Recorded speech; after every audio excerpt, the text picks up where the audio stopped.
thoughts, opinions, and general overall shade thrown on High at 9 News are those of the individual speakers and not those of High at 9 News, its audience, or its advertisers. The statements made do not constitute medical, legal, or financial advice, and for advice tailored to your specific situation, please consult with a licensed professional.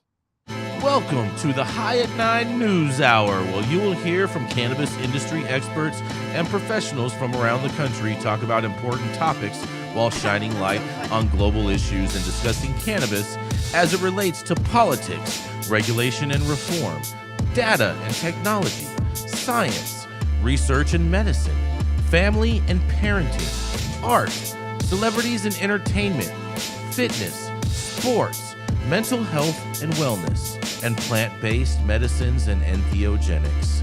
Together, we are building a stronger community, fighting the stigma and creating change. With your hosts, Jason Beck and Rico Lamitte, joined by special industry expert correspondents from around the country, and daily antics brought to you by Cannabis. Coming to you live every Monday through Friday at 9 a.m. Pacific Time and high noon on the East Coast. And thank you all for getting high at 9 with us.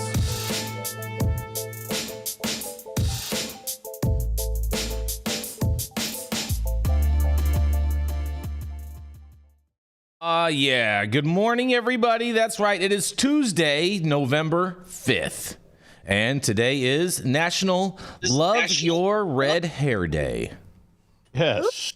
And your red hair party. Mm-hmm. We need to Your play ginger friends. It's also National Donut Day. Mm-hmm. It's also Election Day, so make sure you get out and vote today. Yes.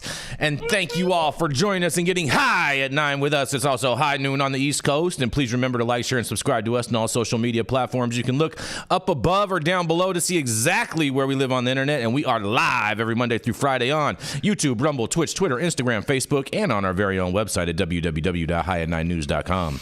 So thank you to everyone joining us from any one of those platforms. And today we have a special guest joining us today, Congressman Dana Rohrabacher, who was a former special assistant to President Reagan for 7 years, as well as a U.S. member of Congress here in California for over 30 years.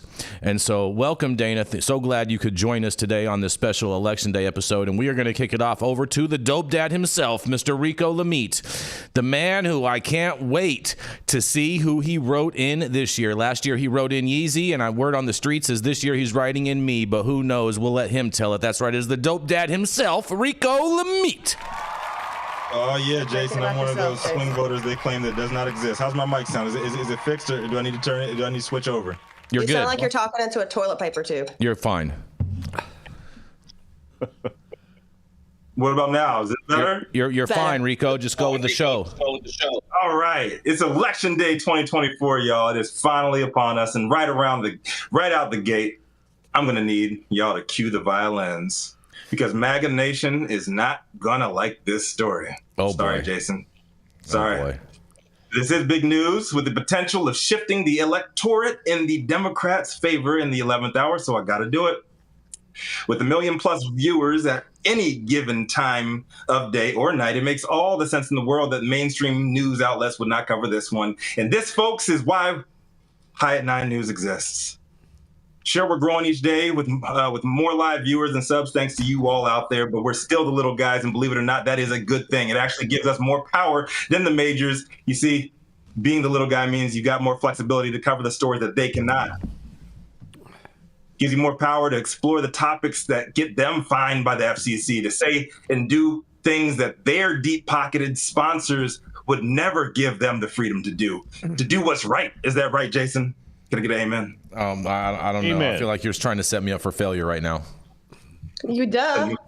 I'm setting you up Got you, for Rico. Amen. Preach it, brother. Amen. You know, by exposing the hard truths that would surely get their top executives at the bigs fired. We do it for the love. We do it for the people. It's always weed for the people, is it not? Oh, yes. It's always weed for the people. 100%, Rico. Yes, it is.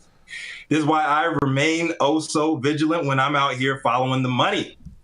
And my story today is all about big money in today's politics. It's at a level that has never been seen before. And when it's all said and done, both parties in this election cycle will have spent over $3 billion on their campaigns. And if that big money, when the dust settles, is going to push one candidate across the finish line quicker than the other, then the race is over, Jason. And for all y'all out there thinking I'm a hater, I just want to begin by saying this. Trump did it first. I'm giving props. Props is due. But I'm sure the latest copycat Kamala news is going to piss off more than a few conservative stands today, as many of y'all have complained for months that she just takes his ideas and rebrands them as her own. She does. My response to that? Just the tip. My response to that is just whatever. But it has been confirmed by multiple trusted sources that Vice President Kamala Harris, the Democratic presidential candidate, just in time for today's electoral photo finish, has recruited her very own billionaire sugar daddy. That's right. And this man is beyond prepared to make Elon Musk's quasi-legal $1 million a day voter registration sweepstakes. His lawyers claim not to be a sweepstakes. Look, a day late and $6 billion short. And for those unaware, the world's richest man on paper, Elon Musk, who may or may not be an illegal immigrant himself, took the liberty of pouring gasoline on our nation's divided dumpster fire of a political system by following through on a promise to drop $75 million cash on Trump's campaign this cycle in a thinly veiled attempt to buy himself a seat in 45's cabinet should he end up becoming 47. But the Harris campaign won up the Trumpers by recruiting an ultra-wealthy man of the cloth. Y'all heard it here first, and y'all heard it right. A mega-rich pastor from the Bay has pledged to give away $6.1 billion to progressive voters willing to sign a Pledge of Unity. Ain't that something? His name is Pastor Dave Hodges of the Church of Ambrosia in San Francisco, and he has come out in the last couple of hours in full support of Kamala Harris and her presidential campaign, using a method never tried by political donors before. Pastor Hodges says that he has the resources and is fully prepared to gift to every single voter participating in signing this so-called Pledge of Unity. Something worth more, way more than dollar bills. Magic motherfucking mushrooms. Can I get a round of applause, Jason? Oh boy, this guy. He's going to have everybody all psychedelic out. They're not going to know which person they're voting for because the letters are going to be jumbled all around their voting card. I shit you not. SF Gates Lester Black broke the news first about Pastor Hodges, the religious leader behind the psychedelic Church of Ambrosia, the controversial Church of Ambrosia, and the Zydor Church in Oakland. And big ups to Lester Black for always bringing the heat over there. And although Hodges' pledge does not explicitly mention Harris, he says that he backs her as a candidate who can unify the country, contrasting her with Donald Trump, who he criticizes for divisiveness. The controversial Church of Ambrosia, which considers psychedelics as religious sacraments, has over 115,000 members. And Pastor Hodges estimates that if all eligible U.S. voters participate, the giveaway's value could reach $6.1 billion. And he says that he is in possession of that many caps. It's going to get raided like a motherfucker. Stop the cap. MSG is already over there. He said that this action was inspired by Elon Musk's recent voting incentives, and authorities say that Hodges' campaign may also skirt legal boundaries. He's just like Elon Musk. I'm Rico Lamitte, dopest dad on the street for High 9 News, and I cannot wait until all of this shit is over. Let's talk about it, y'all. So this guy's in Oakland, correct? Yes, he's in Oakland. So it's really more just he's just going to be pandering to his base. He's not doing any type of evangelical outreach in any other different states trying to switch voters' opinions in one way or another. He's just, pandering to the base in Oakland, which we already know is going to be voting for Kamala Harris. We don't know that. We don't know that, man. No, but we do know this guy is $6 very, billion very high on his own supply, and that what he just said out loud is very, very dangerous from a gay standpoint. I don't even understand why he would say he has that in my pocket. In my pocket, I have 1 million mushrooms. Okay. Yeah, I agree. It's dangerous. People might actually vote with their soul and their heart instead of like with some dumbass like reality that they think that they're gonna... Okay, calm down. I was expecting that from Bishop St. Germain of the Ambrosia Church, but not from you. This is reincarnate. Yeah. This is Bishop Don Magic motherfucking Saman, you know what I mean? Oh boy. I don't know, man. This guy, his thumbnail makes him look like an edgelord. I kind of dig it. I like this guy. I don't know, Rico. You always follow the money. Where do you get all those billions from? Billions of mycelium cash, my friend. Billions of mycelium networks. Yeah, this is. He did it. He doesn't have billions. What they did is they took the street value of if 273 million people voted the way he suggested. They multiplied that out by the street value of $25 an eighth to come up with this $6.1 billion. You got that billion with a B. You have to like put your finger to your face and get all like Austin Powers with this. This is crazy, crazy, crazy. It makes even the things that I would do to get into the headlines appear tame. But come on. I think they must be on like some kind of decimal system in the Bay because they just got like a $3 million drug bust a trim yesterday too. So I don't know. There's just like these numbers don't make sense. You know, these numbers need to be trimmed way down. Maybe that's because they're all on mushrooms and so they can't count correctly. Oh boy. Well, listen, this is insane. Rico, I thought that you were coming with some like actual donation. This guy's a crackpot. This guy's a crackpot. I agree with you, Jenny Beth. No, come on now.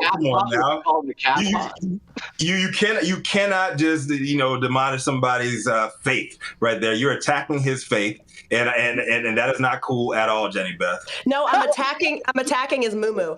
But like that's not cool. That's not. He's a man of the cloth. You know, it's funny because in the picture, I thought he was part of the Catholic Church. Hey, come on, man. That's racist. I did. I thought he was a Catholic priest at first. That's racist. You don't know How is it racist? That's not racist. Rico, you think everything is racist? Rico is actually, this is what happened when the little boy from the That's Racist meme grew up. He became Rico. Mm-hmm. That is Rico's childhood picture. Mm-hmm. I don't know, man. This guy, man, he's got me ready. You got me ready to convert. I'm just saying. Mm-hmm. Rico's like, free mushrooms? Bet. Dude, everybody that goes to this dude's church catches the Holy Ghost frequently.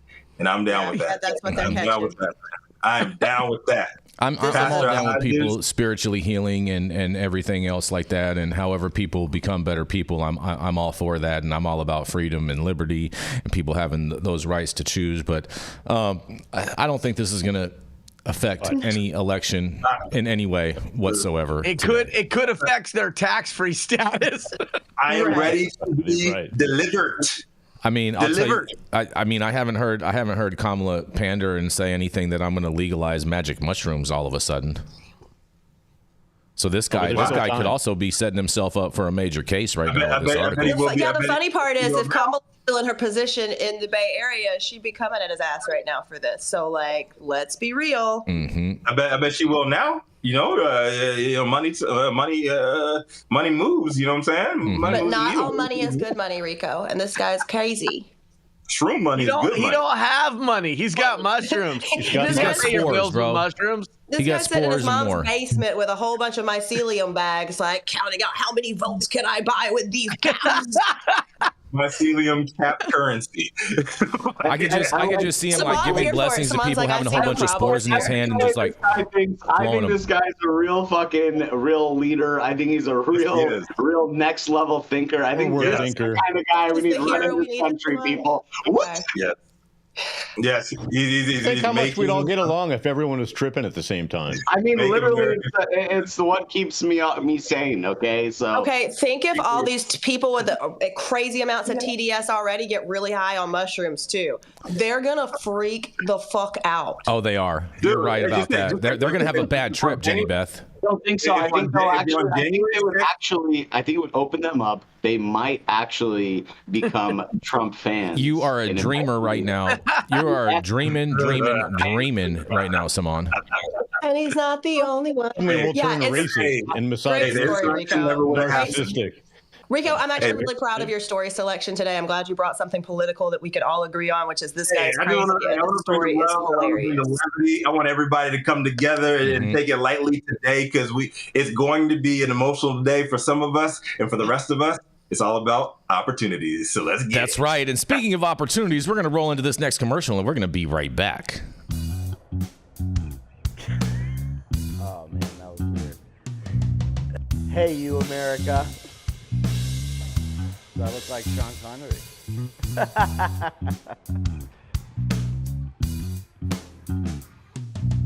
Good morning, America. Saman Razani coming to you live from sunny Los Angeles, California with the one and only highest host, Mr. Jason Beck, smoking on the best weed in the world. Did you know that we have an audio-only version of our podcast?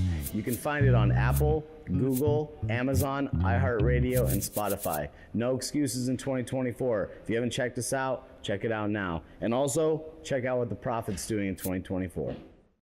Just like watching himself on that commercial. Oh, yeah, y'all. We are back. And in the studio today, we have the High at 9 News head honcho with a very special guest beside him. Yes. Not only, Jason Beck might be, the second highest Republican in the room today. Stop it. Right. Dana's hired. Just saying. We have the legendary, conservative, pro-cannabis champion of the people himself, Dana Rohrabacher, with Jason in the studio. Can I get a round of applause? Yes. I'm very blessed and honored to have Congressman Rohrabacher sitting here next to me today, the author of the Rohrabacher-Farr Amendment, which was the federal appropriations bill that prohibits the DOJ and DEA from extrapolating federal funds to go after state-licensed cannabis businesses, which is the sole piece of federal legislation that has allowed for the growth of the industry that we all experience today. So, Dana, we want to thank you all for all of your hard work that you have done and over the years protecting everyone's freedom and liberty, and thank you so much for all of that. Adam, we need to cue this up a little bit.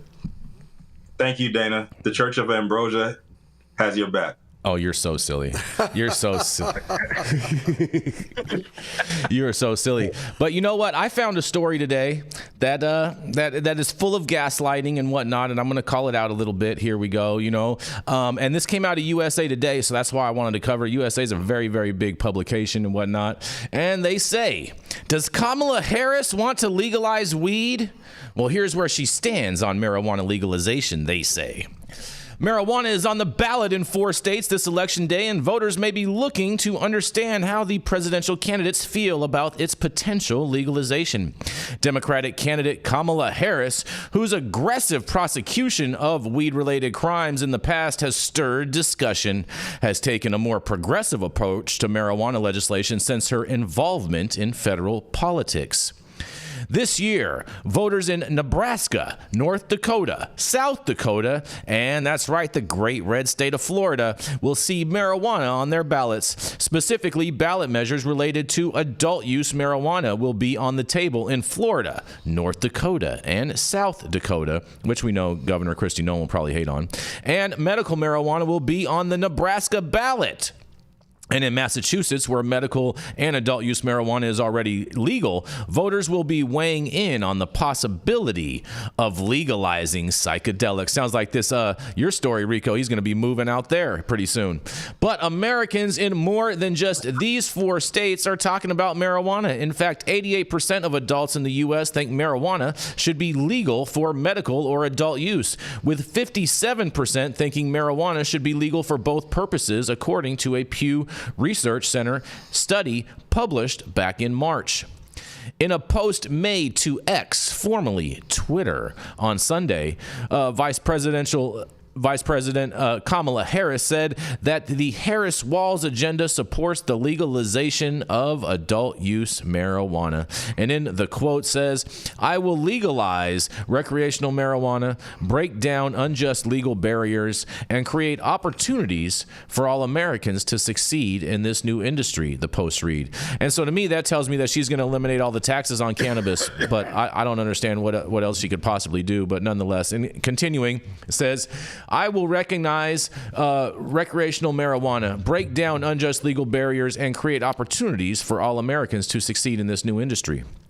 In a September interview on the podcast All the Smoke, Harris said her stance on the legalization of marijuana has been one she'd had for a long time. Well, it could have definitely fooled me, but nonetheless, I mean, who am I? In a quote, she says, "I just feel strongly people should not be going to jail for smoking weed. And we know historically what that has meant and who has gone to jail." Yeah, because you put them in jail. But nonetheless, Harris told hosts Matt Barnes and Steven Jackson in a quote, "Second, I just feel and think that we've come to a point where we have to understand that we need to legalize it and stop criminalizing this behavior. Actually, this is not a new position for me. I have felt for a long time we needed to legalize it." Interesting. For a long time. I wonder how long that time actually is, but nonetheless. As vice president, Harris supported Biden's federal pardon to every American who had used marijuana in the past, which actually didn't get anybody out of jail, and including individuals who were never arrested or prosecuted, passed in 2023. And she also championed the reclassification of marijuana as a less dangerous drug. Well, that's the rescheduling that they're referring to, but I don't think that's going to be good for anybody, but nonetheless, except for the pharmaceutical industry. In May, the Department of Justice under the Biden administration moved to reclassify marijuana from a Schedule I to a Schedule III drug, which Harris supported. And to my understanding, she still does. And currently, marijuana is a Schedule I drug, which are drugs defined as having no currently accepted medical use and a high potential for abuse per the Drug Enforcement Administration, better known as the DEA. Other Schedule I drugs include heroin, LSD, ecstasy, and methaquone. Schedule III drugs, on the other hand, are defined as having a moderate to low potential for physical and psychological dependence. Examples are drugs containing less than 90 milligrams of codeine per dosage unit, ketamine, anabolic steroids, and testosterone, you guys. That's right. The DOJ has yet to finalize its decision on this matter, and though Harris and her companion have shown direct support for the legalization of adult use marijuana during campaigning, her stance on the drug hasn't always been so progressive, you guys. That's right. While serving as California's Attorney General and San Francisco District Attorney, Harris prosecuted marijuana-related crimes. That's right, she put folks in jail. As San Francisco's district attorney from 2004 to 2011, Harris prosecutors convicted more than 1,900 people on cannabis-related offenses, according to PBS. And during her period as California's attorney general, more than 2,000 Californians were incarcerated for marijuana-related offenses, according to Reuters. While running for the Attorney General in California for her first term and then again for re-election, Harris opposed the legalization of adult use marijuana, you guys. That's right. She was not with it. And in a quote, "There is a whole concern about how we would detect to determine impairment for the purposes of legal or illegal driving," Harris said about the legalization of adult use marijuana in California back in 2016 per the Sacramento Bee. In an additional quote, "Those are real details, and I take seriously when weighing in on a subject such as this, that we have thought through the details," she says. Harris's stance on marijuana appears to have changed when she became a U.S. Senator back in 2017. She did that quick pivot, or as Rico would call it, a flip-flop, because he's so good at that. And during her 2020 presidential campaign, Harris proposed legislation that would legalize marijuana at the federal level, in addition to expunging marijuana-based convictions, providing services to individually negatively impacted by the war on drugs, providing funding to states and local entities to fund small marijuana businesses, and funding programs to minimize marijuana licensing and employment barriers. Well, I'd like to know where all this funding has gone, because it definitely hasn't gone to any of the cannabis companies. But nonetheless, perhaps one of Harris's most popular comments on marijuana is when she said in a 2019 interview on the radio show The Breakfast Club that she had smoked marijuana. In a quote, she says, "I did inhale," Harris said. "It was a long time ago, but yes." The comment was reference to former President Bill Clinton's line that he didn't inhale from his 1992 presidential run. And I'll tell you this, that the timeline that she puts on this, because she said that she was in college and listening to Tupac, to me those timelines just don't add up, because Tupac when his music came out was not the same time when Kamala Harris's was in college. But it's awesome because we have Congressman Rohrabacher with us today. And I remember when this came out for Bill Clinton, Congressman Rohrabacher did an appearance on the Bill Maher show back in the day. And Dana, what did you say back in the day when you were asked by Bill Maher, did you ever consume cannabis? Well, it wasn't whether I just consumed cannabis or not. It was, I had complained about the President of the United States telling us that he didn't smoke because he didn't inhale it. Mm-hmm. And then Bill Maher asked me, well, did you inhale it? And my answer was, Bill, I did everything but drink the bong water. Yes. That's a classic line right there. And you know what? And that stopped all the mainstream media from ever asking Dana those types of questions again. So now, what do you all have to say about this? Are you so mad at her for changing her stance? That's what I want to know. You're so mad that somebody grows and develops or flip-flops. No, even if Todd, I'm not mad about it. What I'm mad about is that doesn't have any substantial policy. She's just throwing lip service out there that makes people have an emotional reaction. She's not talking about any type of policy. And what I have asked on everyone's social feeds that have posted this comment, I've asked them to define what legalization means to them. And no one can do that. And she hasn't done it either. Can't reward. To be fair, Bill Clinton was more of a cigar guy than. I see what you did there. You're funny. You're funny, bro. You are funny. No, I'm just saying. Look, you can't reward people for literally jumping on the bandwagon at the last minute to gain support. That is the most foul human trait and characteristic that we have. What's the right timing for somebody to make the announcement? Right? What's the right timing? What's the right thing is to actually gravitate toward ideas that you believe in and you trust your own intuition and decisions. Obviously, she doesn't trust herself, and obviously, none of these politicians. I'm not speaking just on Kamala Harris. Just let me be clear on that. I think everybody, all the politicians that at one time, for the longest time, had the stance against cannabis, and now they're flip-flopping because its popularity is growing. Yo, fuck you, big fuck you to you guys. I'm not with it. I'm not with any of that bullshit. It's not going to matter because they're going to pander to you now. You're going to vote for them. And then guess what? When it comes time to collect, just like every other fucking time we've had a politician promise us something, they're never going to deliver. Period. Mm-hmm. Right. So don't give her flowers. Don't give her all this fucking credit for coming all this way from behind from behind the sun to come to our face to lie to us. That is trash. I don't like that. It's not what America stands for. Politicians do. That's what Todd is saying. Is what politicians do. They evolve. That's why it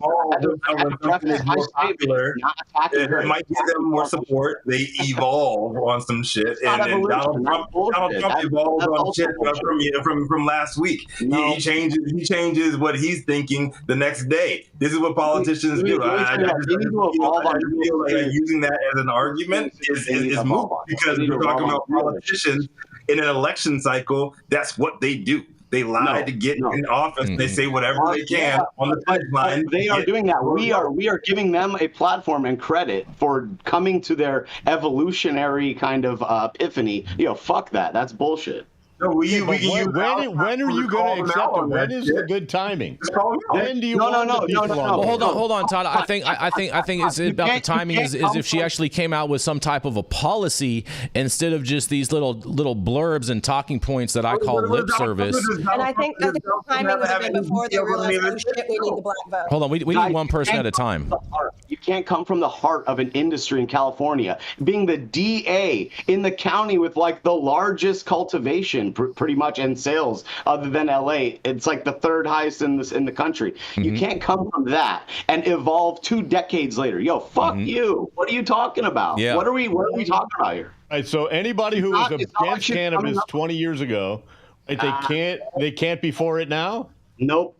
You can't lie to me now, is what I'm saying. You can't lie to me now. You can be for whatever you want, but don't come out of the woodwork when you had the opportunity. You gotta be pure. She was literally in the position to change the entire industry the way it looked, but she chose what? She chose the pejorative She's a politician. Of cannabis instead of the evolutionary idea that cannabis is going to save and help the economy. She was a cop back then. Now she's a politician. Bro, it's okay. You said she's been a politician since for a long. Willie Brown made her a politician. She was a cop when she was doing all of that, right? And she was the top prosecutor. And the juries convict people. I don't know, not the prosecutor. The prosecutor doesn't. No, Todd. Because most convictions come from people taking plea deals. No, it's my turn. Go for it, Yarrow. Just mute yourself. She was not a cop. She was a district attorney. She was a prosecutor. Mm-hmm. So an attorney general, right? She's on the wrong side. Gosh, darn it! I have the talking stick. Let Yarrow speak. Respectfully. Hey, how big here's how we do it on a Tuesday. Respectfully, shut the fuck up. All right, now listen. How big is it? She was a prosecutor, which means that she was not a cop. Her job was to prosecute people, and in those roles, she had some prosecutorial latitude and discretion about who she prosecuted and how hard she went after those people and for what crimes. And so if we are going to bash somebody, let's elevate our bashing on this show by bashing the decisions they made while they were in the offices they previously held. Mm-hmm. If any of you can speak to that with a measure of specificity, I'm excited about it because I will tag along and we can get this piñata party going. And if you can't, then go over to Google real quick so you can be your best self on a Tuesday morning. There were ample opportunities for her to do better in that job. Correct. And some of those include not pursuing black men who were framed for murders they didn't commit by the police department and unjustly imprisoned for 7+ years, only to get out and get a $14 million judgment. So even though people can evolve, and really it's the measure of a good mind to be able to evolve your positions and stances, and even though we know politicians will opportunistically evolve their positions and stances because their job is to be weather vane and to point in the direction that the wind is blowing, we can also look at her CV and go, yeah, there's some nails on the chalkboard moments in her career that should give any reasonable person pause. Mm-hmm. Now, that doesn't mean that her alternative is a better choice for president, but it does mean that if we are going to eviscerate somebody, let's do it based on their CV and the choices they made in their previous positions. And you can look at her rap sheet, and it speaks for itself. And when I say rap sheet, I'm not referring to listening to Tupac, just so you know. This article is not news because the radio show that they're covering was from like 3 or 4 weeks ago. And so covering it the day of the election is almost like a rehashing, not like a water hash, Saman, not like a dry sift, but a rehashing, because there's nothing in this article that's actually newsworthy. Oh, she was on a radio program a month ago. Big deal. Is that like re-rocking my needs as a citizen? It's like steady rocking. It's like they're just trying to mine this one radio interview that was a nothing burger to begin with. I prefer my baby laxatives out here. Okay, that's how it is. This is politics. Dana's really got the only experience of all of us, right? So is it a normal thing, Dana, for politicians to flip-flop back and forth to get votes?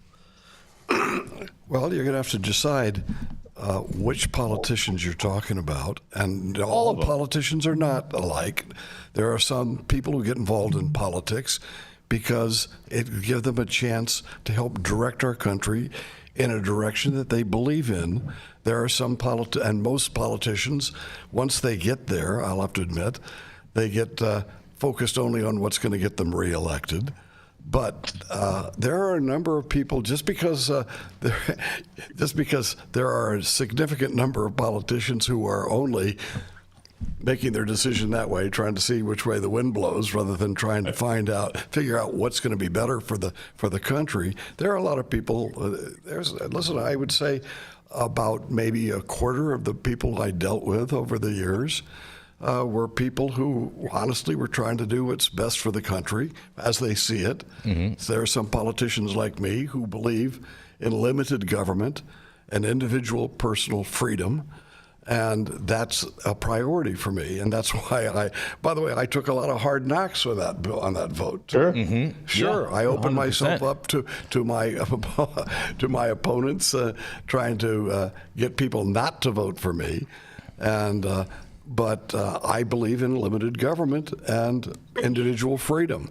There are a significant number of politicians who believe that. There are other politicians who believe in expanding the government's role in our lives because they want to be so helpful to those people who they want to be magnificent beneficiaries to be with the taxpayers' money, of course. And so you got there are two people on the one side is the left wing, one side's the right wing, and they're both principled. But I would say there's a good group of people in between there that will do anything just to get a vote. Fair enough. And on that, we're going to roll right in to the voice himself. That's right, Mr. Todd Denkin. He's the founder of DigiPath Labs, as well as the Smuggleverse, where you can buy all of your digital dank in the metaverse. That's right. It is none other than Mr. Todd Denkin. Thank you very much, and thank you, Dana, for that meaningful discussion. We're so proud of what you've done all these years, and just proud to have you on the show, for sure. Thank you. Well, more in the news, since we're talking about voting measures. A Florida poll shows that marijuana legalization measure falling short within a margin of error, as DeSantis claims it would cost the state money. That's right. One of the final polls of the election cycle that happened yesterday shows a majority support for a Florida marijuana legalization ballot initiative. But while it's still short of the 60% requirement needed for passage under state law, the pollsters noted that it's still within the margin of error to succeed. Same time, Governor Ron DeSanctimonious has ramped up his anti-cannabis rhetoric ahead of Election Day, claiming that the legalization measure would cause the state to lose tourism revenue, despite the fact that other legal states have consistently seen an influx in out-of-state visitors patronize their cannabis businesses. Survey from Victory Insights was released on Monday, and it found that 56% of likely voters are in favor of the cannabis measure, Amendment 3. 44% are opposed. The poll involved interviews with 400 likely voters from November 1st through the 2nd. It wouldn't have been enough to pass a constitutional amendment, which requires at least 60% of the vote. But the firm noted that while, quote, our best guess is that they will both narrowly fail. Important to acknowledge that support for both amendments is within the margin of error. For that reason, our best guess is just that, a best guess. We cannot conclude with sufficient statistical confidence that either amendment will pass or fail, it said, referring to both the cannabis initiative and a separate abortion rights measure. Meanwhile, DeSantis isn't relenting in his push to defeat the cannabis reform. At an event with business and law enforcement officials yesterday, he reiterated his opposition, and in doing so, he argued that the state's current medical marijuana program has enabled access to cannabis for recreational purposes as well, which he says renders the adult use initiative redundant. He said, this is a horribly written amendment. I could take the 10 most significant weed enthusiasts in Florida, and they would never write an amendment like this. This is not the way you do business. I think it's important to say Florida does have legal marijuana. We have a medical marijuana program. Close to 1 million Floridians have cards, he said. Not all of them have debilitating medical conditions. Let's be honest here, okay? There's weed stores everywhere. I mean, how far would we have to go from this spot right here to find a weed store? They're everywhere, and people use it apart from the medical program as well. Let's just be clear. If there are people in Florida that really desire marijuana, don't tell me they're not already able to get it. They are, he concluded. Governor, so his argument is people are already getting it illegally. Just let them do that. Such a... Governor says his chief complaint is that the initiative is written in a way that he claims exclusively benefits large corporations. Primarily, the campaign's primary financial backer, the multi-state operator TrueLeave.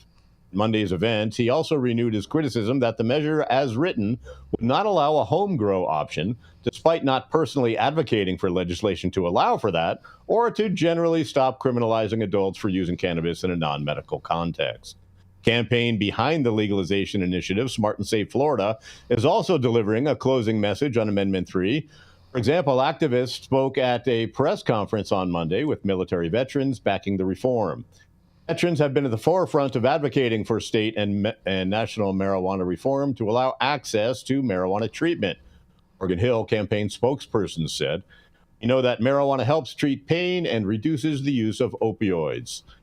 The Cannabis Initiative has benefited from major endorsements, including that of former President Donald Trump, the 2024 GOP presidential nominee, and a Florida resident who said he will be supporting it. At the same time, it's faced a concerted opposition campaign from top officials such as DeSanctimonious and the state Republican Party. The Smart and Safe Florida campaign took in over $150 million, with funding coming primarily from large cannabis companies such as Trulieve. The company separately filed a defamation suit against the state's Republican Party, alleging it's knowingly deceived voters about the proposed constitutional change known as Amendment 3. Smart and Safe Florida rolled out a series of ads in September, including one calling out the hypocrisy of criminalizing cannabis while alcohol is legally available, and another featuring a county sheriff making the case for ending marijuana prohibition. Bipartisan Florida senators hit back at the governor over the use of taxpayer dollars to fund anti-marijuana ads ahead of the legalization vote, with one Republican member saying state agencies, quote, owe an explanation, unquote, if reports are true that millions were diverted from an opioid-related settlement to promote the cannabis propaganda. That was covered here on High at 9 News, of course. Meanwhile, Nikki Fried, the chair of the Florida Democratic Party and former state agricultural commissioner, has endorsed Amendment 3. The chair also laid out a framework for regulating cannabis that she thinks the legislature could enact if voters do approve the reform. That involves automatic expungements for prior marijuana convictions, taking steps to mitigate the risk of monopolization in the industry, directing tax revenue to Black communities, and education.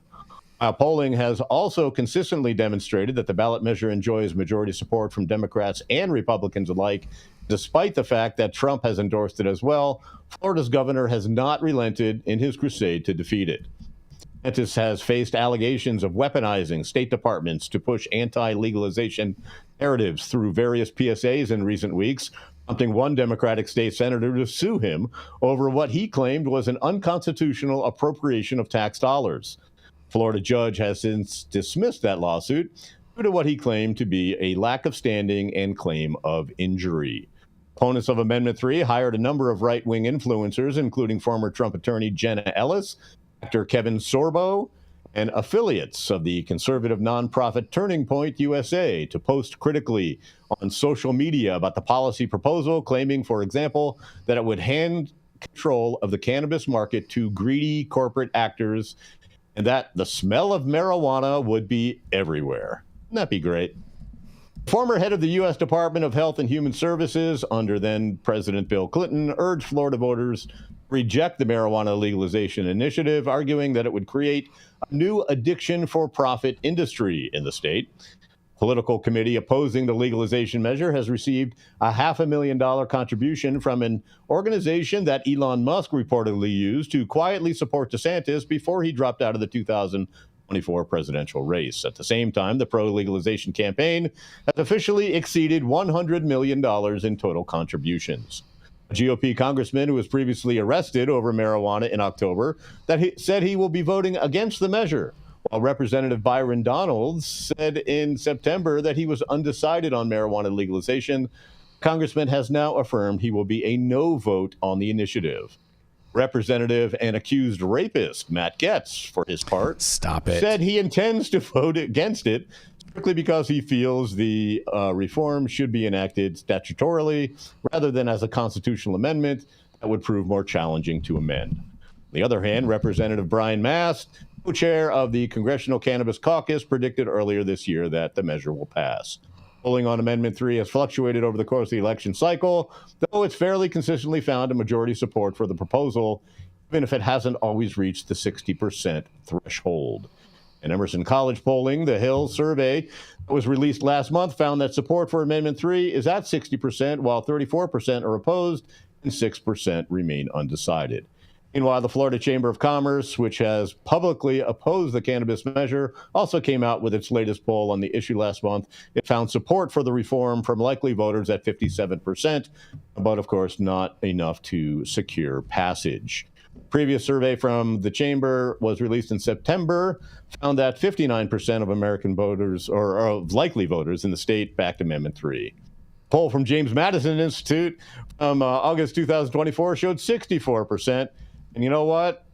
These polls don't know anything. They just talk to a select group of people, as we all know. We'll all see what happens today. So let me say good luck, Florida.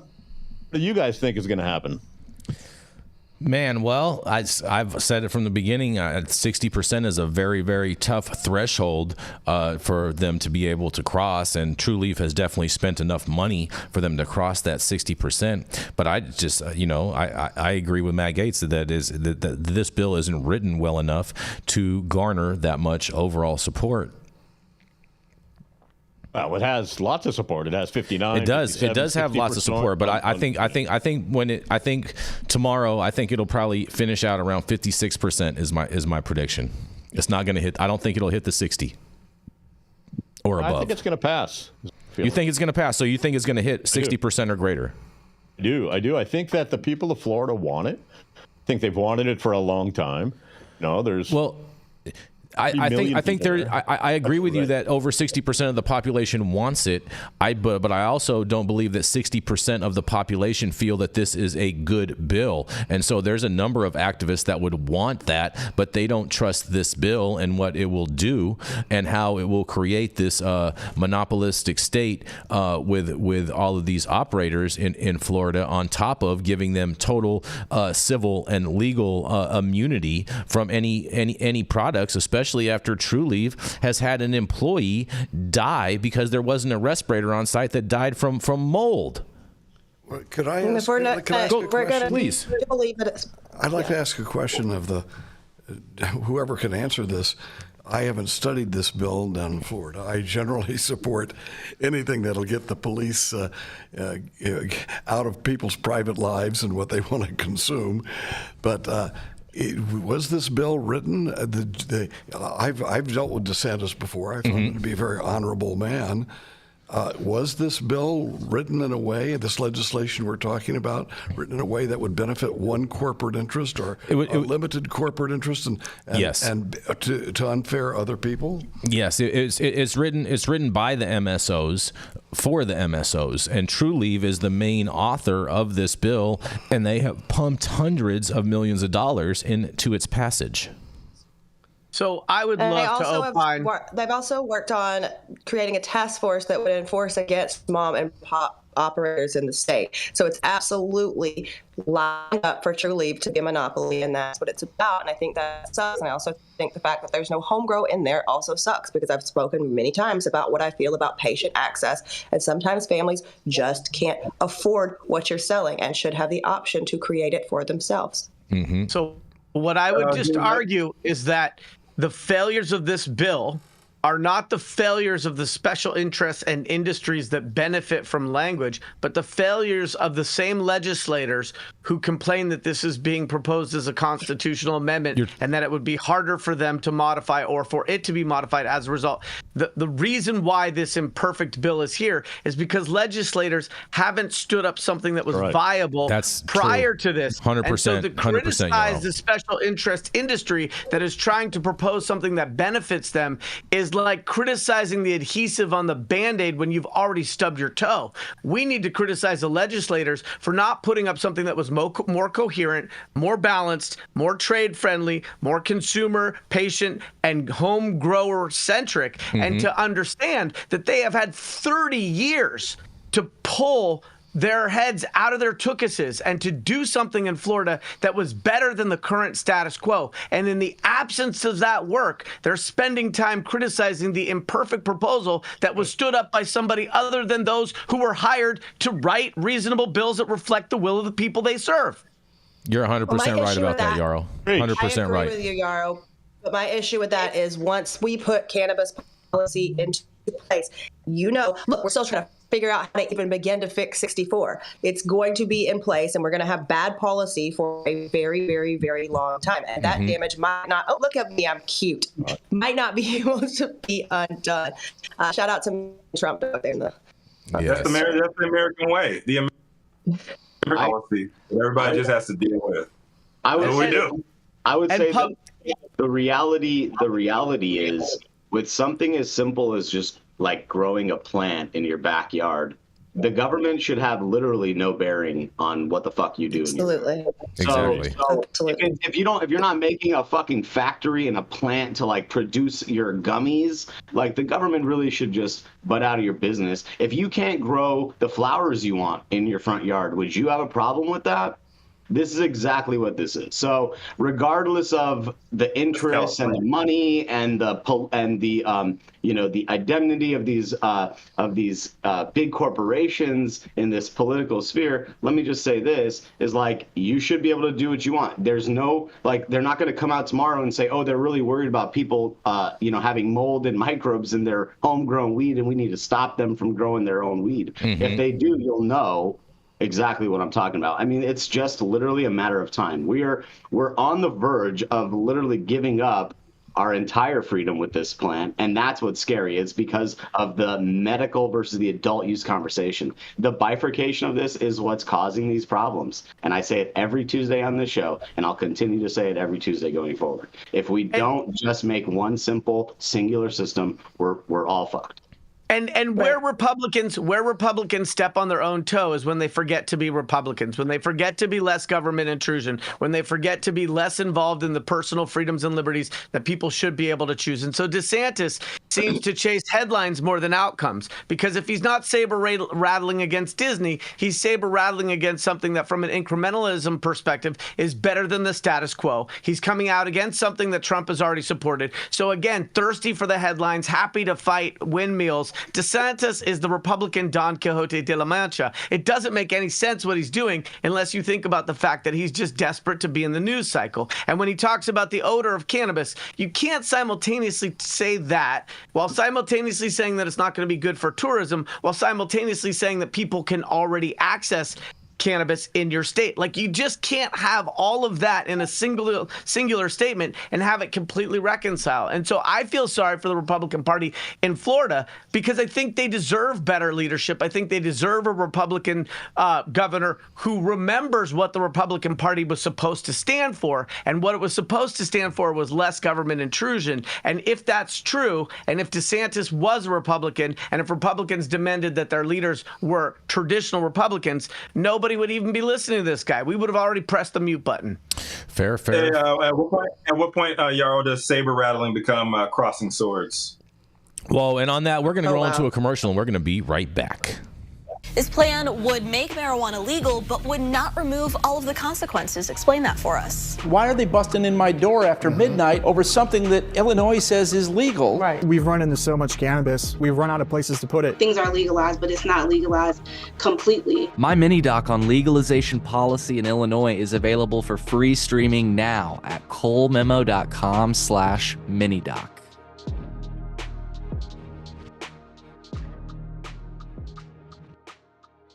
Stop whatever you're doing. Make sure you smash that like button. I know we'll appreciate it. You'll appreciate it. Congressman Werbach will appreciate it. And YouTube will appreciate it. Also, whatever you do, make sure you subscribe to the channel if you're not subscribed already. And all of the articles that we cover on today's show, you can read directly on our website at www.highat9news.com. And I do want to continue, everyone, to help out the Green Party. Jill Stein, you can read her policies and go to her website. The links are in the description. We are encouraging everyone. They are in need of financial assistance to help get their messaging out, and we want to help them with that. I just ordered the summertime strawberry salad when added steak on top here at Anna's. Make sure you do the same thing too next time you're in downtown Long Beach. Come on down and check out Anna's joint on the 400 block of Pine Street. They have amazing selection of beers, foods, and when you come down here to Anna's, you can even challenge me to a game of shuffleboard if you want to lose.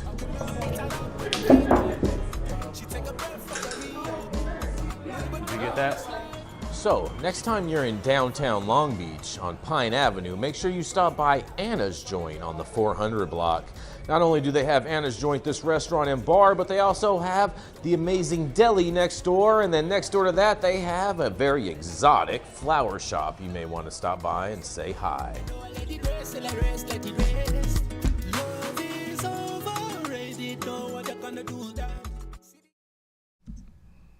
Oh, yeah, y'all, we are back. And up next, we got the melanated, highly opinionated, often medicated, but never predicated conservative female male from the South. The founder of Kind Cannabis Consulting and Justice Served 501c3, Jenny Beth Dills. Jenny Beth Dills, y'all, for real. All right, happy election day, you guys. I do care who you vote for, but go out and vote. Just if you don't vote today, I don't want to hear your freaking opinions tomorrow or your complaints, okay? Today's your chance to get your voices heard, so vote today. Today's the day. Huh? What if you can't vote? Well, if you can't, then you can't. But if you can and you don't, shut the fuck up. All right, so I have good news. The only reason you can vote is because you're not a U.S. citizen. I'm dead. I have you're a felon. news. Okay. Shh. I have good news, boys. The lady is talking, okay? A little respect over here. Because new research finds no link between prenatal cannabis use and early childhood developmental delays. A recent study published by JMA Network suggests that children born to women who use cannabis during early pregnancy are not at an increased risk of developmental delays, including speech, language, motor skills, or global developmental delays up to age 5.5.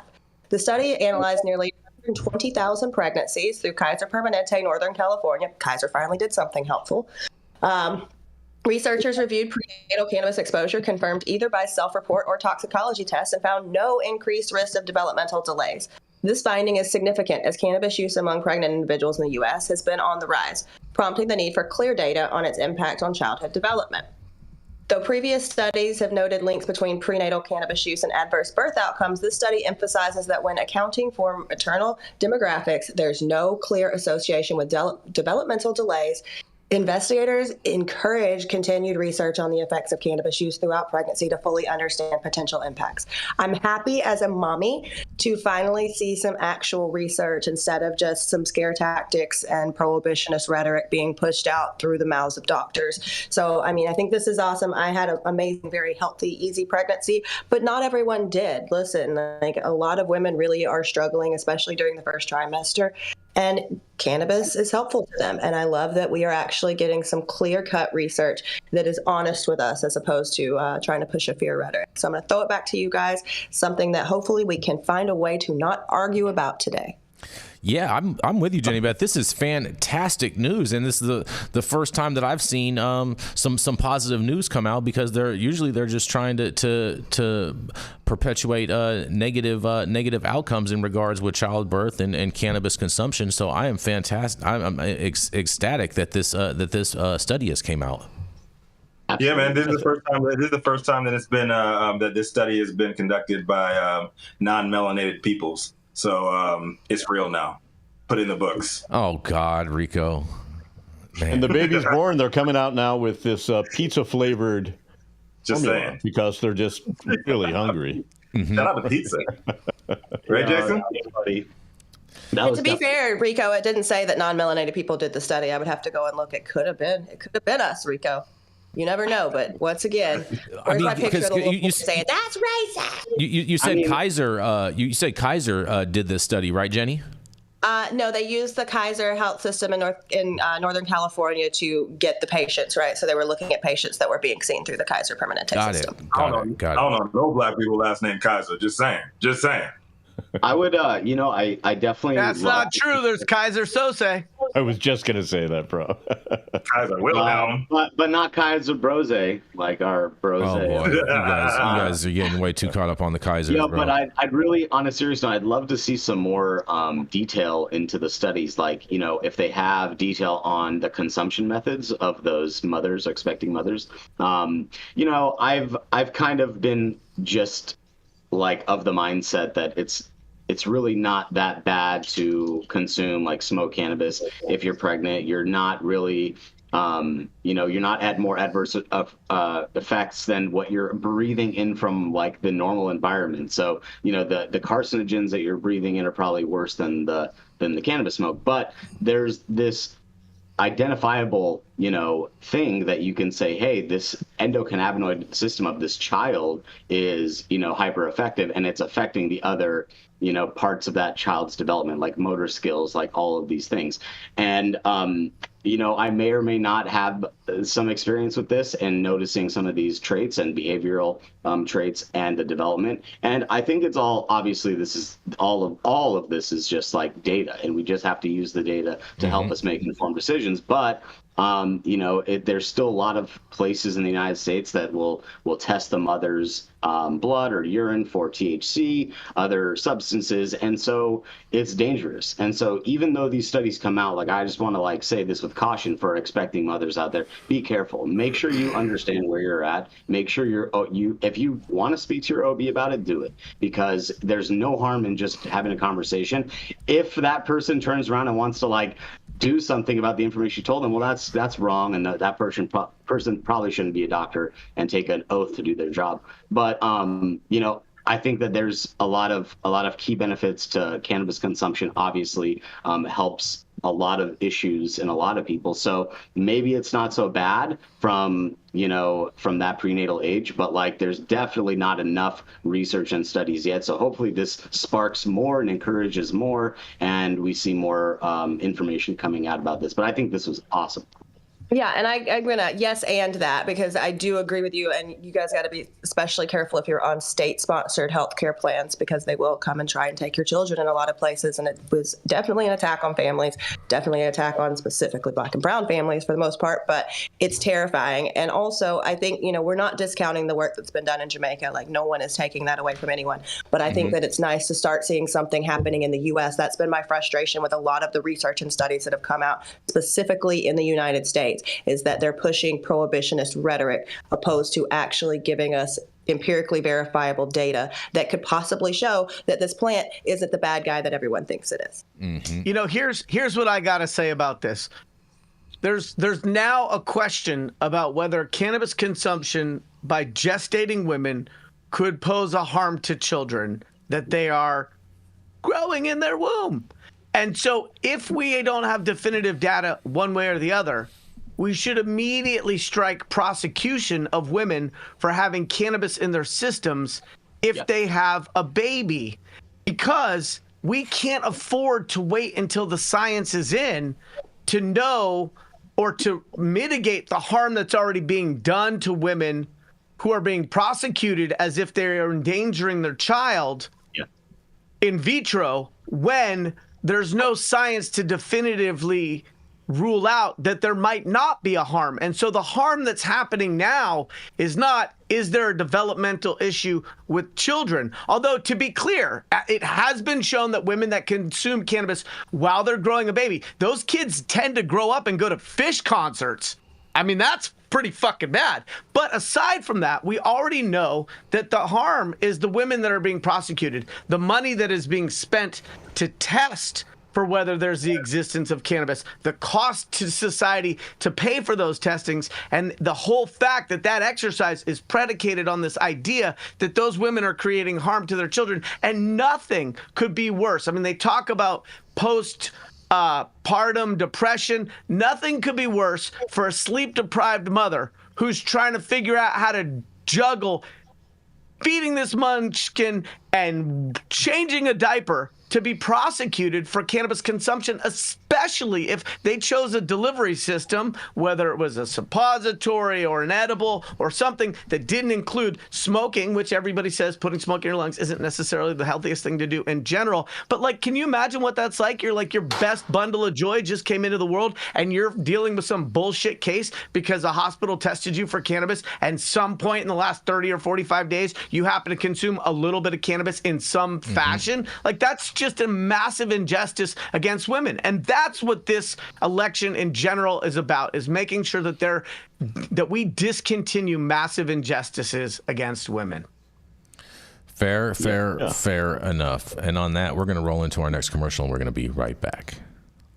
Are you a business that's suffering from the hyperinflation that is plaguing America today? We have the solution for you. That's right, Patriot Business Financing. Head on over to www.patriotbfc.com and apply for a loan up to $2 million. Any state, any industry, even the cannabis industry, the CBD industry, as well as the industrial hemp fiber industry. Secure up to $2 million today, and make sure that when you apply, you tell Paul you said hi from High at 9.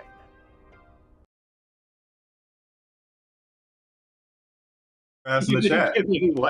All right, and we are back, guys, and I do want to remind everyone to head over and pre-order yours now to www.parodygummy.com. We have the Bad Hombres, a pineapple gummy, as well as the Sleepy Joes for all of your nighttime needs, and of course we have the Raspberry Riots. So make sure that you head over to www.parodygummy.com and order yours today, or if you're in the great state of Texas, in about 48 hours you'll be able to get some over at Delta Bros over there in Austin, which you guys all love to call the ATX, even though it's really Austin. And if you happen to be in California, you can head over to Seal Beach to our friends over at Beachin, and you can pick up and secure your bag today.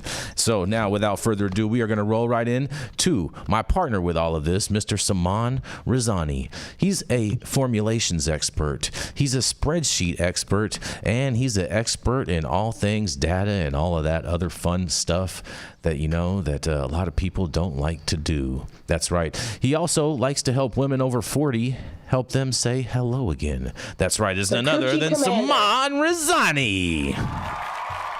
Boy, oh boy, happy election day to you all. You all are beautiful. What a day. What a cast. What a lineup. Dana Rohrabacher, you're amazing. Thank you so much for joining us today. I just want to take a minute to thank this man. I want to say that, like, without this man, without the work that he did, the target on our back would have grown, not shrank. And this guy shrank the possibility of a lot of prosecution for us. Now, some slipped through the crack, and we thank those people that served their time and are back here making it happen. But, you know, Dana Rohrabacher, we love you. God bless you. Thank you so much. And we hope nothing but the best for you and your family. I appreciate anybody appreciates being appreciated, but let me just note that I was just doing what I believe. And respect, and that's why I love you. That's why I love you. But it's all based on a philosophy, and not that I want people to smoke marijuana or not to smoke marijuana. Right. It's based on the idea that people have a right to live their own lives.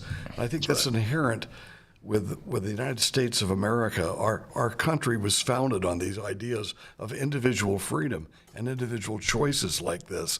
So my coming down hard on these issues are because it goes right to the heart of the matter. If someone's capable of making their own decisions about what they're going to consume, and so anyway, I accept your gratitude, but also I think we need to make sure that we give gratitude to those people who founded our country on these principles of liberty and justice, and we need to get back to those principles and take a stand whenever it's necessary. But I don't. Thanks for appreciating that. The politicians who do this, they're going to get attacked by other people, and so I certainly think that whenever you hear someone who's done this, don't just come to me. Go to them and say, look, we appreciate the stand that you've taken here. Don't just go to your elected official when you disagree with them. Yeah, that's really good advice. Support the ones that support you. And Dana, you're one of the few that is a true testament to what it means to be a citizen politician. And you're a citizen, and you've done your duty for us, and we thank you so much. And Jason, thank you for being there to support Dana. Big shout out to Jason Beck for all of his work too in that movement. So much love. Guys, this election has been crazy. I'm glad to see it's coming to an end, but we're going to miss all of the political discourse. But don't worry. As Jason said, you can always find some political satire in Parody Gummy. Check us out, Austin, Texas, Seal Beach, California, in the OC, and soon all across the world. I have a story from our friends in New Mexico, and we will be hearing this from ABC News. Company vows to sue over damages after New Mexico authorities destroy cannabis crops. State police have destroyed tens of thousands of pounds of marijuana plants at greenhouses in northwestern New Mexico. Making what regulators say is the largest seizure and destruction of cannabis in New Mexico since new possession and cultivation laws took effect in 2021.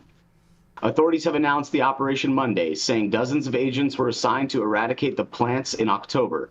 The State Cannabis Control Division had started the process of revoking the license of NNK Equity LLC, having filed a non-compliance order and a default order earlier this year. The company was accused of not posting its license on site, failing to obtain water rights for cultivation, not having cameras that could monitor certain areas of its operation, and violating sanitation and health requirements. The organization involved showed a blatant disregard for the laws of the state, and we will prove that once the investigation is over. New Mexico State Police Chief Troy Weisler said in a statement. Jacob Candelaria, an Albuquerque attorney who represents NNK Equity LLC, disputed the state's claims and accused regulators and state police of violating his client's civil rights. He said the state failed to properly serve notice of its intent to revoke company's license and subsequently deny the request for a hearing on the merits of the case. He said clients Irving Lin and Bao Shu speak Mandarin Chinese and have limited ability to understand the written English language. Lin asked for a Chinese translation, but the attorney said regulators did not respond to his request. The Cannabis Control Division stated in filings related to the case that it complied with notice and hearing requirements and had afforded the company its due process rights. The company plans to ask the state district judge to set aside the order revoking the license and to order the state regulators to hold a hearing, Candelaria said. He added that NNK Equity LLC also plans to sue the state for destroying what he said amounted to hundreds of thousands of dollars of private property. The idea that law enforcement officers can destroy public property based upon a temporary restraining order, which can be entered without notice to all parties and before a hearing on the evidence, which was the case here, should concern all of us who believe in the Constitution. According to state regulators, NNK Equity was issued a license in December of 2023 for a marijuana growing operation at a property in Waterflow, a rural area on the edge of the Navajo Nation and just south of the Colorado border. The region also made headlines earlier this year when state regulators cracked down on two other operations, and Navajo Nation authorities ended up filing their own charges against two tribal members. In the latest case, the Cannabis Control Division conducted a compliance check in June and determined that NNK Equity had exceeded its allotted plant count. The New Mexico State Police Special Investigations Unit was brought in and later found plants at a second location that was not licensed. The violations outlined by the state regulators also involve transportation and tracking requirements, which include assigning identifying numbers to each plant. That's the story today. This is a very interesting story from New Mexico. I'd love to hear what you guys think. Dana, I'd love to hear what you think too. That's Saman Razani for High 9 News signing off. I'm sorry, officer. I didn't know I couldn't do that. This is just a gross overreach of government, in my opinion. Yeah, Jenny. So they put up a TRO. Because he had an unlicensed operation as well, so he knew what he was doing. He knew enough that he had a licensed facility. So having an unlicensed facility and a licensed facility tells me that you should probably have a license to do this. Well, how do we know he wasn't just growing hemp? Oh, Jason. Just saying. But the thing is, so it looks like what happened was they put a TRO up, a temporary restraining order. Mm-hmm. And they went on the property and raided the property based on that TRO. That's the part here that's interesting. That is super interesting because if they to raid the property, they should have just gotten a search warrant as opposed to needing a TRO. Did they screw Well, you don't necessarily need a search warrant if it's a civil action and it's against somebody who's licensed and has agreed as part of their license that they can be enforced against. The thing that we need to also remember is that stem count is an antiquated way of holding back cultivators. Really, we should be talking in terms of canopy square footage, and how many stems somebody uses to fill that square footage should be a cultivator's or choice. But we also need to think about for a second, there are limited enforcement mechanisms, and these people had a big enough operation that they certainly could have done a better job paying a third-party compliance person or having an in-house person. And so, look, if it was one thing, I'm going to side on the side of private enterprise and say give them a break. But when we're talking about this many violations, not having up the appropriate safety cameras, like the comes, are these people using a license as cover to just do whatever they want? And does that really help the broader regulated community?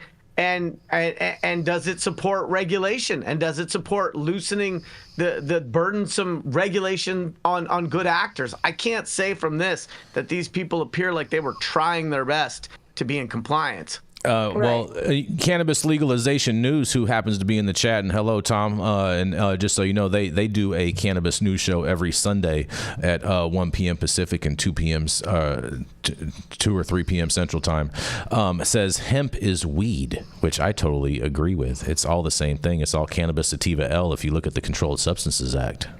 Yes, and they were growing weed. So, this guy would make no effort to do anything other than to skirt the license system. It's not like, this is egregious. It's not like, oh, oops, we were trying our best. We didn't understand the regulations. It was, I have the salt recipe. Here come the Asian bubbas. Buy them. Right. Yeah. And he knows better too, right? Because he has a legal operation, right? Right. There's so many. How do you know someone didn't sell them a bunch of hemp plants and they turned out to not be hemp plants? They were all Hermie hemp. It was all bunk. It was. He thought he was buying a whole bunch of auto flowers, and then still he got stuck with real flowers. I mean, it is true that it is a dangerous precedent when government regulators start destroying the personal property of businesses with a blatant disregard for due process. I am not disagreeing with that. And these people don't look like they really cared about much. And so I think we have two very competing schools of thought. One is like, look, you're innocent until proven guilty. Why would you gut punch a business by destroying its inventory prior to a really thorough process? And the other is, when you get a license, you are giving up a lot of due process in order to be in that regulated supply chain. And with that, there is more than a little bit of a tendency for those regulators to overdo their job. I mean, we've seen footage in California of DCC appointed regulated grows, and they're literally shooting people's dogs as they come onto the property. They're eating the dogs. That's in Columbus, Ohio, where they're eating the dogs and the cats. And you eat them, but we have seen in South Dakota where they're actually shooting the dogs in the face. We know the police are not the smart, so it's like that's why they have to give back money to these operations that they raid and they fuck up their stuff. So it's not a surprise. I mean, they might have overstepped. We'll see how it all shakes out, but New Mexico, we'll see. I think these smaller states have more of a potential stranglehold on the operators than other larger states, like let's say New York, for instance, because there's just so many people there that are just going to do what they do, that enforcement has to go there instead of in New Mexico, where it's a lot fewer. But let's see what happens. I know a lot of good operators in New Mexico, so we do want to shine a light on the great operators in New Mexico that are doing a great job, that are following the rules, that are doing a compliant job, and they're delivering good product and clean product to their consumers, to their patients, and to their adult use. I think the strongest case that can be made by any industry is that. It's none of the government's, not that they're not doing their job right, or they're not doing, or they're doing it right, or they're not doing it right. The question is whether or not this should be fundamentally the business of government itself.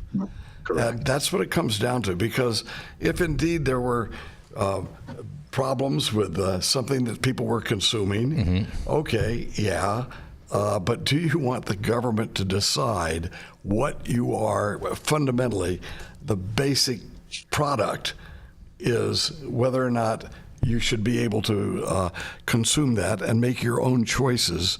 And if you let the government make the choices for you, they're going to find every excuse possible to come and exert their power.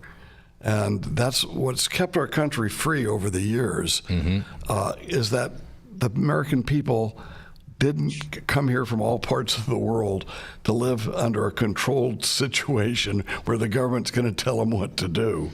And I think that a lot of the issues that we're bringing up today, and I'm listening very intently here, could be settled just as saying we should limit the government's power over our lives in general, and rather than just in specific cases. Fair enough. You're right. You're completely right. But isn't that like an overall, philosophy, and really hard to just say, okay, government, get out of our lives? It has to be done with little steps like this. Well, you got to take your case to the American people, and when you got to have political people who are willing to do that. And most of the time, they're being pushed into positions of, well, what can I do for my local constituency only? And I think the greater issue is what degree of freedom do we have in our country, and how does limiting that in whatever communities affect our ability to live the decent lives we want to live. I would say the biggest issue is that we've become a product for the politicians to use, and that is the issue. We're not out here selling product. We are the product, and that has to change. That paradigm has to shift immediately. We have to regain, this idea of like we the citizens, pick the politicians to impose our ideas and our will instead of get rule and ideas imposed upon us. And I don't know. I mean, my parents immigrated to this country, and so I was born and raised under the auspice of this freedom that truly, we're not seeing these days, and it's because we're just giving it up. And we're giving up. We're laying down, and that's the problem. I totally. Part of the problem is because the red freedom is different from the blue freedom. We're not going all there. Jenny Beth, why don't you pull Yarrow off the shelf so Rico can introduce him? Stop kicking, Yarrow. Oh, man. All right, y'all.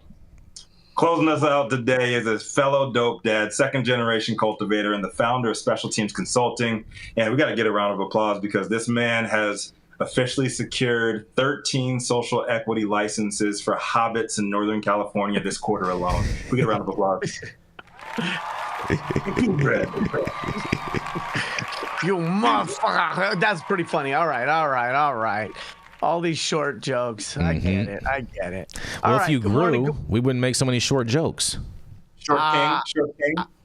Coming from the giant Jason Beck. I am a giant. Hey, my you should see the rest of my family. At least I'm congruent, okay? I'm aligned with my genetic heritage. All right. No need for Maury at all. No need for Maury about it.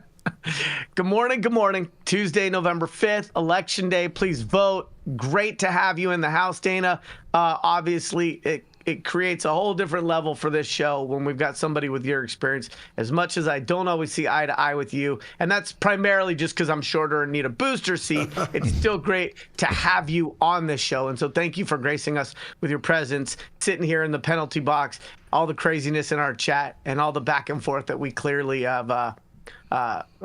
Clearly, we're an excited crew. So without further ado, Tuesday, November 5th, my article is hyper local here in Sonoma County, California.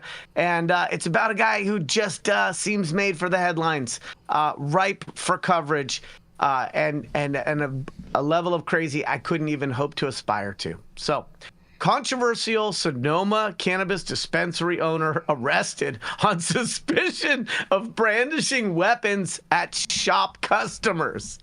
John Lowe was arrested October 18th. After firing a taser at customers and brandishing a firearm, according to the Sonoma County Sheriff's officials. And this is in his dispensary that he owns. Sonoma County's most controversial weed purveyor has another headache on his hands, a recent arrest on weapons charges. John Lowe, known for his public angry tirades and anti-diversity rants, was arrested at his cannabis shop, Lowe Dispensary, at the Big Bend intersection south of the city of Sonoma on the afternoon of October 18th. The Sonoma County Sheriff's Office reported that Lowe, 50, fired a taser at customers, then pulled a handgun from his waistband and pointed it at two people. Lowe was arrested on charges of felony assault with a taser and a misdemeanor count of brandishing a firearm. He was booked at the Sonoma County Jail and later released on $20,000 bail. A conviction for firing a taser carries a term of up to 1 year in county jail. Exhibiting a firearm calls for no less than 3 months in county jail. According to the sheriff's office, the incident began when two customers were shopping at Lowe's dispensary and left the business without buying anything. See, that was your first mistake. One returned about a minute later, believing the other person had left his phone in the store. Well, clearly you're stoners. You couldn't keep track of your phone. I get it. I lived that life too. The second customer re-entered the shop shortly thereafter to say he'd found the phone in the car. Oh, of course you did, but you still needed to buy something. Something triggered an argument, and Lowe reacted by brandishing the weapon, according to police. After this article appeared online, Lowe's lawyer emailed to report that the Sonoma County District Attorney's Office had elected not to file criminal charges Friday, exonerating Lowe's bail. No indication was given in court today that a filing of any charges is anticipated, attorney Andy Martinez wrote. District Attorney Carla Rodriguez, however, told the Press Democrat her office had yet to reach a decision on charging Lowe. The district attorney has 1 year from the date of the arrest to make that determination. The sheriff's office description of the incident aligns with the Yelp review someone posted the day after the incident, imploring people of color and especially black people not to patronize Lowe's dispensary. Okay, was that because he pulled the taser or the pistol, or is it because all of his racist rants that are already public facing that you could have known about before you went to spend your dollars there? Never mind. Quote, Mr. Lowe accused me and another black customer of attempting to steal, rob, and thief from his store from the time we walked in until the time of checkout. It's not a checkout if you didn't buy anything. A reviewer posted under the name Kashad L. Mr. Lowe is highly suspicious of any blacks coming into a shop where an incident took place that led him to pulling a military police-grade taser, shot it at us. Lowe, you didn't even hit the customer. You're a bad shot. For that reason alone, people shouldn't shop in your store. And then also pulled his firearm at us with the intent to shoot us.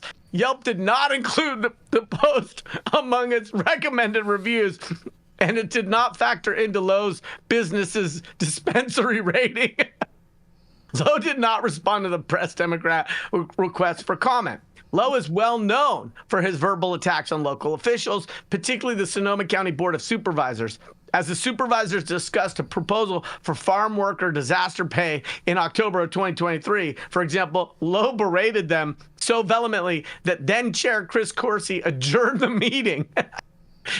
Lowe's brand of democracy is a little more disruptive than just throwing tea in the Boston Harbor. Lowe has denigrated people of color in the public forums. He has also kept up a long-running feud with neighbors in rural Sebastopol who have taken exception to the gun range he built on his property. The Press Democrat uncovered an apparent link between Lowe and a group of people who were organizing anti-Semitic and racist Zoom bombs of public meetings a year ago, though Lowe denied it was him. Many people working in the local cannabis trade were outraged to learn that the Sonoma County awarded Lowe $40,000 in the first round of cannabis equity grants earlier this year, with money channeled through a state program. Yes, the program was not means tested or race based. Be angry. Lowe has attacked the concept of equity funding in his grant application, writing to county staff, quote, "Shame on you to use race as a criteria," which they didn't. "Shame and illegal," which it isn't. "Stop being racist against white," capitalized, just like you do for the other groups, please. Low based his equity claim on his brother's arrest on a marijuana-related charge. Yes, that qualifies under the local program. McCall Miller, God bless her, the county's cannabis omnibus person, told the Press Democrat her office didn't consider Lowe's history of conflicts in awarding the grant. Correct, it's not based on merit or an integrity check or even a sanity requirement. A holding company belonging to Lowe, 17000 LLC, is in Chapter 11 bankruptcy. His attorney filed a repayment plan in U.S. bankruptcy court on October 25th. It gives Lowe a deadline of April 30th to sell his house on Barlow Lane in Sebastopol. Call the real estate team I work on. Valued at $4.7 million with liens of about $3.3 million, and to immediately pay his lenders from the proceeds. He owes money to the county, utility companies, and private creditors as well. Okay, you can't make this stuff up. This is right in my backyard. I could barely contain myself reading it. Sometimes real life is even crazier than art. This is Yarrow Kubrin with a hyper-local story. I'd love to hear what you guys think. Ooh, pick me. This guy fucking sucks. Like, okay, I reported on him months ago, right? When he went on his whole rant about if he doesn't get these equity funds and this license, that he and the white guys are gonna riot. Like, dude, come on. Oh, this is the same guy? Yes, what in the name of the KKK is going on up there, Yarrow? He's the David Duke of Dank. Wow. Like the bigger joke artist than the Yankees in Game 5 of the World Series. Let's be honest. And he built a gun range at his house, yet he still missed. So what the fuck? Yarrow, did you get this guy his social equity license? Go. Well, wait, did you? We did get a super chat from the C Word who says voting sucks, which I totally disagree with personally, and he says smoke trap weed, which, you know what, the world agrees with 100% because the trap is beating the legal market out tenfold. Okay, Easy. Can we talk about how somebody needs to go beat Greg Lowe out? Like, this guy is a freaking menace to society. Are you kidding me? Like, hold on, is he a menace to society while drinking his apple juice, Jenny Beth? Well, hold on, let me finish because I'm just really upset. Like, yes, unfortunately, you can't keep terrible people from having businesses, but he sounds like he's pretty bad at business too. But what we can do as an industry, because we know that we as an industry don't agree with people like this, is I could say, hey, you know what? I'm a distro. I'm not selling to you, dickhead. I'm not going to put my brand in your store, dickhead. I mean, but from all these actions, is it? Hold on, let me finish, Jason. Go ahead. Let's regulate this industry from within. We have the ability to self-regulate and keep women beaters, racist, terrible people away from this industry, and we choose to not do so, and I don't understand why. No, I mean, but doesn't he stand to lose his licenses for having a firearm in a licensed space? Probably, yes. I mean, think that this is the gift that'll keep on giving. I don't think I need to go to Massachusetts regulators anymore or New York regulators anymore. I think I'm going to have an ample treasure trove of continuing content based on this guy's continued behavior. And what I think is most important about what Jenny Beth just talked about is, like, let the free market ostracize people who are not commercially viable because their thoughts and views are so off-putting that nobody would want to be affiliated. We just need to treat this industry like Adidas treated Kanye, okay? We don't need the Yeezy shoes. Let's be clear. And this gentleman is already, like, there's just so much documentation about the crazy things that he has said that I just feel bad for these two black people who went into his dispensary not knowing whose store they were purveying. Yes, it sucks to get shot at with a taser. I'm glad that he missed. And let's not forget, this guy being a crazy racist isn't the reason why a gun range on private property with the appropriate topography and acreage size isn't something that shouldn't still be allowed. So there's this sort of broad strokes approach where people are criticizing the local social equity program because somebody like this took money from it. No, let's just criticize this guy for being this guy, or criticizing gun ranges on private property because it's this guy. No, let's just criticize this guy for being this guy, or criticizing, whatever. John Lowe is John Lowe. And if we can keep the criticism about him, I have no doubt that people with this personality and approach to interacting with the rest of their community are are inevitably going to be shunned and ostracized. You don't need to live in the Amish community to know that this guy is not going to be on any in-group anytime soon, because the things that he says are so hateful and so divisive that in this area, it's not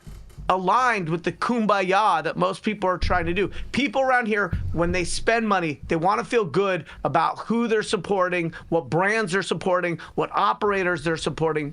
The only people I think this dispensary on the outskirts of the town of Sonoma is going to ever hope to get is the random person who needed to pull over because they needed a restroom. And while they were at it, they bought a tin of gummies. I mean, like, listen, I just picture this guy in his cutoff jeans shorts at 3 a.m. with a fucking rifle, shoot in the air like this with a can of Bud Light and a fucking shitty cigar hanging out of his mouth. So, I mean, like, I don't even think that this guy is somebody to be taken seriously. But at the same time, we need to be more careful of who we're awarding these licenses to, because obviously, you know, yes, he sucks, but he's a terrible person. He's a dangerous person. Like, he's giving the guy in Colorado that made the freaking makeshift tank and drove it through the whole town because they wouldn't give him a permit. That's what this guy reminds me of. It's a really great story. He's tanking himself. And Death Dozer or whatever. You remember that? Yeah, of course. I have one parked in front of my house because I have issues too. But this guy is tanking himself. And the thing is that we don't need to worry about who we award licenses to, because the awarding of licenses is not an integrity test. The awarding of licenses is not about whether you're a good, upstanding human being. The awarding of licenses is very procedural and by the numbers. And if you check all the boxes, you get a license. We need to be awarding licenses more quickly to people that don't have to spend a ton of money in a holding pattern waiting. I would rather see lots of licenses with some winners, some losers, some consolidation, some maturation, and some where are they now. And we know that in a free market, people like Lowe aren't going to be able to attract and retain customers. And certainly he's not going to get an endorsement from the Taser company because he can't even hit the target. I mean, there's a reason why you have to pass a live scan to be an owner. So I guess I'm just disappointed that Sonoma hadn't cuffed this guy up before and he was able to pass a live scan. Because be a douchebag, and I will fight for your right to be a douchebag, but I would never be affiliated. Fair enough. And I do want to read this quick comment from the C Word, who says, "Hi at 9 News, less BS and twice the JB."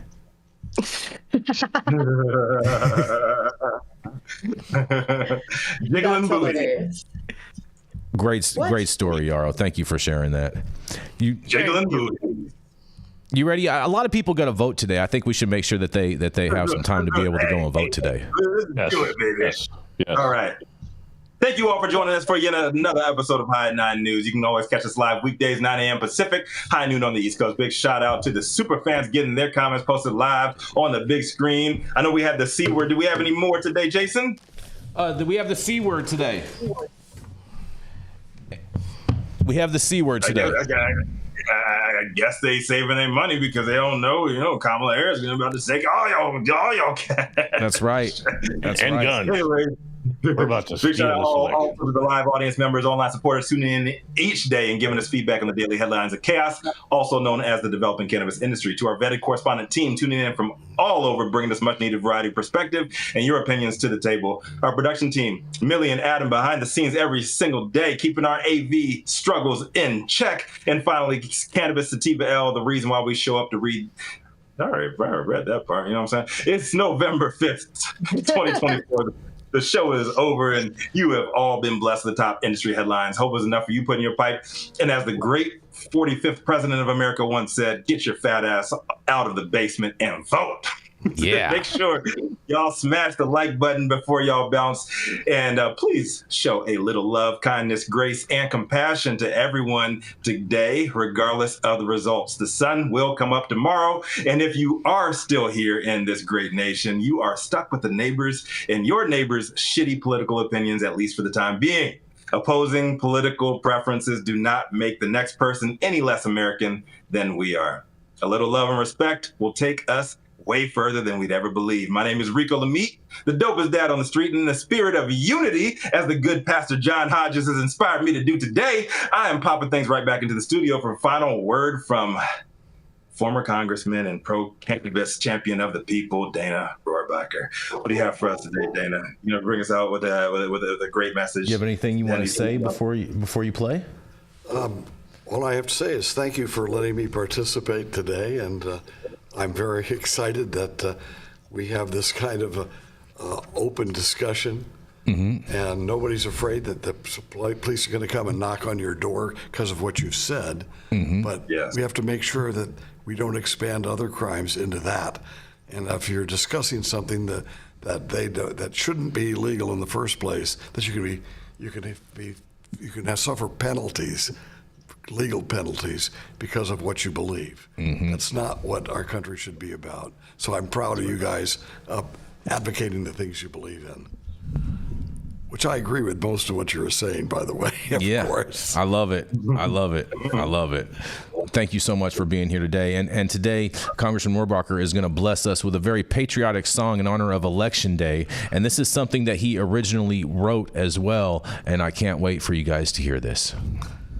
Shall I do it now? Yeah, let's do it. Well, let me just note that this reflects my belief that we should all be so grateful that we live in this country and that we try to keep it dedicated to those principles, the principles that we're founded upon, which means individual freedom more than anything else. So with that said, this is my God Bless Our Freedom song. And pardon me, I'm not a professional singer, obviously. Okay. God bless America, God bless our freedom, God bless the people who work every day. God bless the folks who built this great country, God bless our rights to speak and to pray. Where choices abound, 'cause this life is our own, and we all have the right to reap what we've sown. In the freest land the world's ever known, and nothing can take it away from us. God bless America, God bless our freedom, God bless the people who work every day. God bless the folks who built this great country, God bless our rights to speak and to pray. Where strength and kindness go hand in hand, and beauty and progress are one with the land, and neighbor helps neighbor, 'cause we all understand we're making our own destiny. God bless America, God bless our freedom, God bless the people who work every day. God bless the folks who built this great country, God bless our rights to speak and to pray. God bless America,